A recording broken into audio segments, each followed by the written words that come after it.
L'avenir de l'écosite, parlons-en. Après le succès de l'édition itinérante en 2010, le groupe Sémardel organisait une nouvelle rencontre avec les riverains de l'écosite le samedi 14 mai.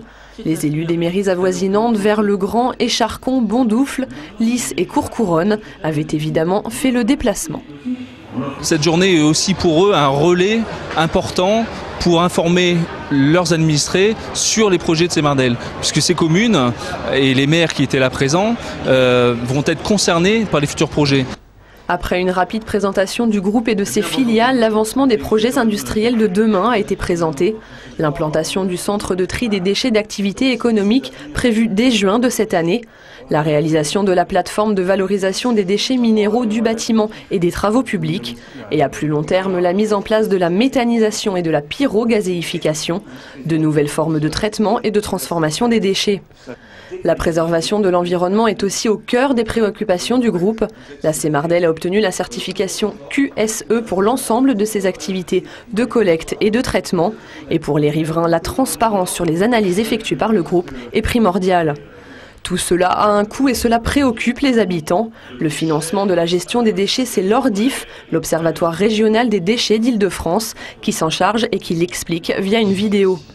Communication, transparence, tels sont les objectifs de la Sémardel, indispensables au vu des nombreuses questions posées. Une matinée d'échange donc indispensable selon les élus.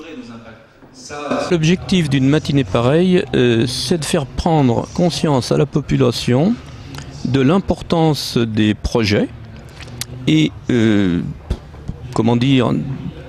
leur bonne insertion dans les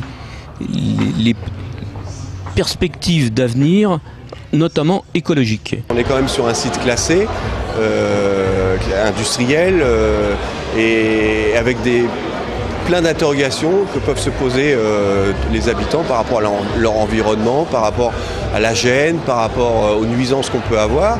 Donc aller au-devant de nos concitoyens, des habitants de ces villes voisines, est intéressant parce que c'est un moyen de jouer la transparence, de jouer la convivialité et surtout de jouer la pédagogie. Convivialité, c'était le maître mot de la journée. Pendant que les plus jeunes terminent le concours de dessin sur le réchauffement climatique, un barbecue était proposé aux habitants. L'occasion de poursuivre échanges et discussions. Pour les plus jeunes, la troupe Trottoir Express proposait un spectacle créé pour l'occasion.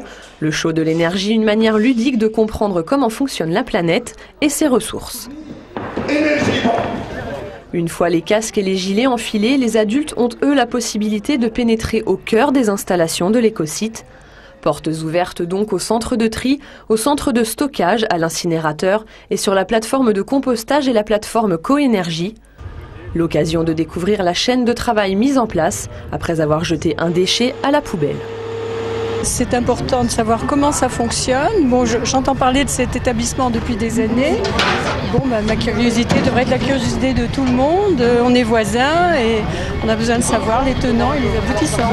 On n'imagine pas tout ce qui peut se passer à partir du moment où on met des ordures devant notre porte et on ne s'imagine pas le parcours que les ordures peuvent faire et les transformations qu'elles peuvent apporter.